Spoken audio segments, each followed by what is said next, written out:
Hello， 大家好，我是少爷兵。今天我们来聊聊亚洲航空，内容包括其背景、核心业务以及近期的财务报表状况。本视频是由老虎集团赞助播出。亚洲航空 AirAsia Group Berhad 成立于1993年，初期是由 Haicom Berhad 和 Mofas Air 以75%和25%的股权比例共同持有。后来 Mofas Air 没有再参与 AirAsia 随后的大量现金回购 ，Haicom Berhad 自此成为 AirAsia 的主要掌控者。1995年8月 ，Haicom Berhad 实行内部重组，并将 AirAsia 的全部股权转移到 Haicom Holdings Berhad， 也就是 DRB Haicom 合并前的公司。1996年11月 ，AirAsia 正式开始营运，成为马来西亚的第2家全国航空公司。该公司在商业上被称为 Pacific Eagle， 并计划进行大规模扩张。不过后来因为在1997年3月 ，DRB Haicom 主席雅哈亚阿玛的坠机事故和1997年7月爆发的亚洲金融危机，使到 AirAsia 在接下来的2年间的亏损程度持续扩大。DRB Haicom 渴望把 AirAsia 卖掉的想法也日益剧增。在同一时间 ，AirAsia 的灵魂人物 Tony Fernandes 因为 Time Warner 和 America Online 合并后所产生的公司政治因素，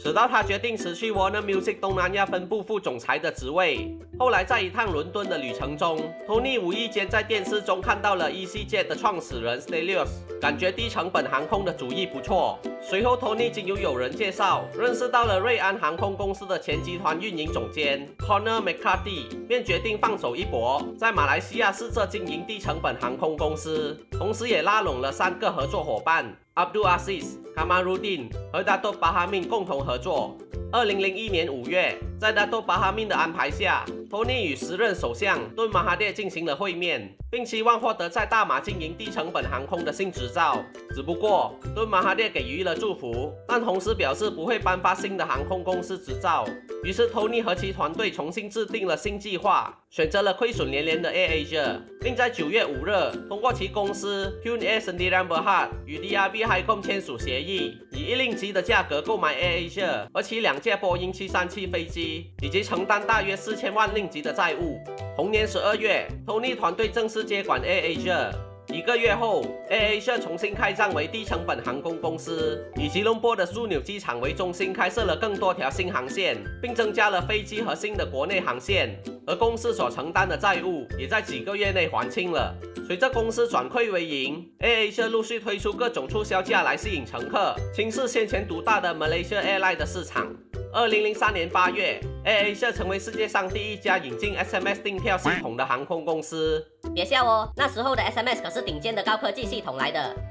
2004年11月 ，AirAsia 成功在大马股票交易所的主板上市，成为上市公司，代码为5099 AirAsia。随后 ，AirAsia 逐步将业务扩展至国际市场，开始在泰国和印尼成立联营公司，更在2005年4月获准开通曼谷到厦门的航线，成为首家进入中国内地航空市场的外国低成本航空公司。2006年3月 ，AirAsia 采用了世界上第1个专门用于低成本航空公司运营的新型廉价航空中站 LCCT， 以应付1000万人次的载客容量。后来由于客户日益增长 ，LCCT 的客容量很快就不足以应付，所以 AirAsia 就在2014年5月搬到了新建成的吉隆坡第2国际机场 KLIA2。在短短10多年的时间内 ，AirAsia 从初期2架飞机发展到超过160架，广阔而频密的航运网络覆盖了亚太区以及部分中东和澳洲国家。只不过，高速扩张和低成本经营模式也让 AirAsia 付出了一些惨痛代价。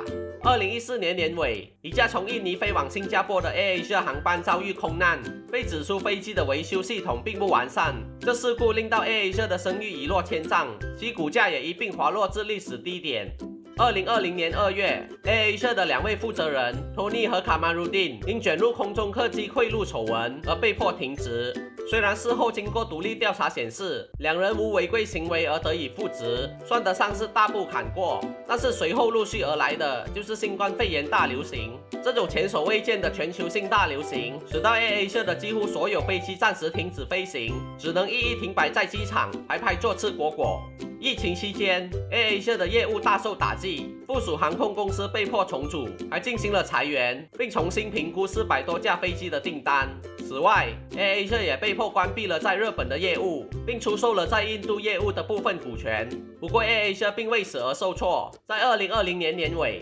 ，AirAsia 高调宣布新的转型之路，从一家航空公司转变为一个领先的集旅行、生活方式与金融科技于一体的平台，进一步促进 AirAsia 的业务增长，以为日后复苏之路做准备。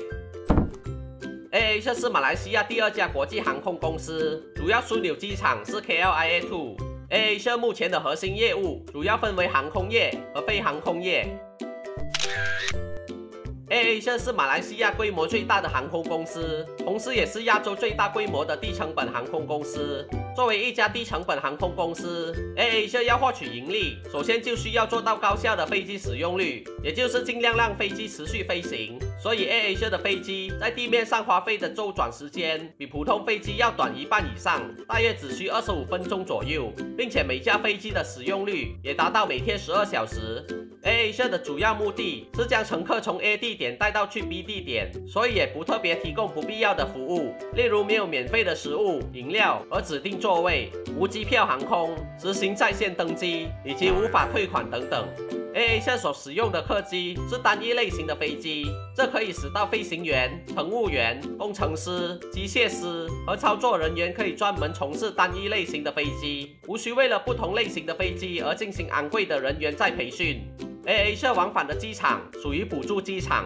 这是因为补助机场的运营要比主要机场来的便宜，而且也减少了拥挤，可以大大缩短飞机的周转时间。另外 ，AirAsia 的航班几乎都是短途航班，而且也不安排转乘航班，可以大量节省不必要的费用。AirAsia 也尽量避免依赖旅行社和销售办事处，以减少任何不必要的佣金和费用。随着 AirAsia 履行了众多低成本航空业务模式，目前的 AirAsia 已经成为东盟区域的航空公司，已在马来西亚、印尼、泰国、菲律宾等东南亚国家架设完善且密集的服务网络，拥有多达420个航线，跨越23个国家，遍布160个目的地，而拥有24个枢纽机场。AirAsia 的非航空业务是由子公司 Redbit Ventures 负责运营。该公司所掌控的业务有 AirAsia.com、BigPay、BigLife、Teleport、3Dan和 T&Co 以及其他等等。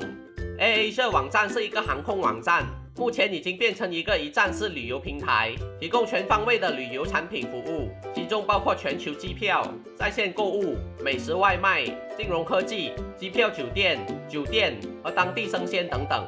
BigPay 是一个金融科技公司，主要专注于电子钱包、汇款和贷款，可以更低的费用、更高的透明度和便利性提供金融产品。BigLife 是中程度营销平台市场的运营商，负责运营 Big Loyalty 计划，目前已经更新成新的品牌名称和新的品牌徽标 Big Rewards， 成为一个超越航班的综合生活方式奖励平台。Teleport 是 AirAsia 的货运和物流平台，提供包括货运、包裹和食品业务的端到端物流服务，并且其业务范围遍布亚太地区的100多个城市。3Dan是一间提供东南亚风味美食饮品的餐饮店，目前在雪隆一带已经有超过10家分店。另外 ，AirAsia 也有经营 T&Co 咖啡厅，提供着东盟风味的咖啡和茶，以及当地小吃和甜点。在 Mid Valley 就有一间。自2017年起 ，AirAsia 已经开始其非航空业转型计划，逐步迈向一个不仅仅是航空业，同时也是一站式旅游平台的公司。现在来为各位介绍 AirAsia 最新季度的财务报表。AirAsia 在2020年第4季度的损益表显示，营业额从去年的30亿7901万令吉暴跌了92%至2亿3343万令吉。净亏损也从去年的3亿8444万令吉扩大了536%至24亿4478万令吉。营业额的暴跌主要当然是受到新冠疫情的影响，以及马来西亚在10月和11月实施了行动管制令 2.0 所致。至于净亏损的扩大，是因为公司的核心业务，也就是航空业务大部分无法运营所致。另外，公司的非航空业务也才刚起步不久，还未能带给公司正面的收益，所以不能为公司的亏损起到什么大的帮助。还有其他的就是固定资产和飞机的折旧，以及飞机的租赁负债，也是导致净亏损扩大的原因之一。资产负债表方面公司的非流动资产和流动资产比起1年前分别降低了13%和56%左右。首先，从公司的非流动资产中可以看到，使用权资产是占据最多的。这里主要是些公司用来运营和出租给子公司的飞机，而数额比去年下降的部分原因，是因为新冠疫情所导致的减值。除此以外，联营企业投资也有减少的迹象，这是因为公司在12月脱售了投资在印度的部分股权，而且也终止了在日本的业务。接下来就是应收款和预付款，主要都是在预付款上，也就是公司用于购买燃料的预付款，以及向服务提供商预付的引擎维护费用。还有必须一提的，就是公司的现金和银行余额比1年前减少了几乎80%，达到了危险水平，所以必须要加倍留意。另一方面，公司在这一季度的流动负债比1年前增加了些许，而非流动负债则几乎保持不变的。从表中可以留意到，公司的租赁负债是比较显眼的项目。这总值高达127亿令吉的租赁负债当中，有包括约15亿令吉的递延飞机租赁，以及和使用权资产和融资租赁应收款相互关联。此外，飞机维修准备金和负债也占据蛮大的数额。根据报表中的解释，飞机的准备金或应付款的负债可以通过公司向服务提供商预付的引擎维护费用来支付。其他值得注意的就是公司的流动应付款、短期贷款和长期贷款都比上一年增加了不少，表示债务越来越多了，所以需要多加留意。至于现金流表 ，Operating Activities 的现金流从1年前的流入转为今年的流出，比上一年暴跌了185%，至21亿5171万令吉的现金流出。从表中可以了解到，公司的税前亏损比上一年扩大了接近10倍，加上子公司也亏损连连，从而使到今年的现金流从之前的流入状态变成了流出状态。Investing Activities 的现金流入也大幅度下跌，大跌了92%，至3亿6922万令吉。从表中可以发现，因为去年公司出售了飞机，而从中获取了一次性收益，所以今年的现金流入才会显得下滑了。Financing Activities 又呈现金流出状态，不过比起去年，现金流出减少了95%，至3亿3953万令吉。从表中可以看到，公司在这一年取消了股息的派发，而且也大量减少了偿还借款和租赁负债，同时增加了些许的借贷，所以现金流出才比去年大幅降低。总结来说，在人们的日常生活中，总是离不开出行需求，而无论是出门公干还是旅游，航空都会是远距离的首要选择之一。所以，航空是满足人们基本出行的有效方式，也是促进经济发展的重要产业。目前 AirAsia 所面临的重大挑战，主要是来自于新冠肺炎疫情的影响，而非公司本身的问题。所以，只要疫情不再是一个威胁，航空业也将恢复到以往的情景。此外 ，AirAsia 也在疫情期间加快发展非航空业务，使其变得更加成熟和全面化，以便能在未来获得新的收入来源，而非只是单纯的苦苦等待疫情的结束。虽然话是这么说 ，AirAsia 现在所面对的考验是前所未有的严峻。如果在成本结构和管理模式上出现什么问题，那么就会在这场疫情的影响下被淘汰掉。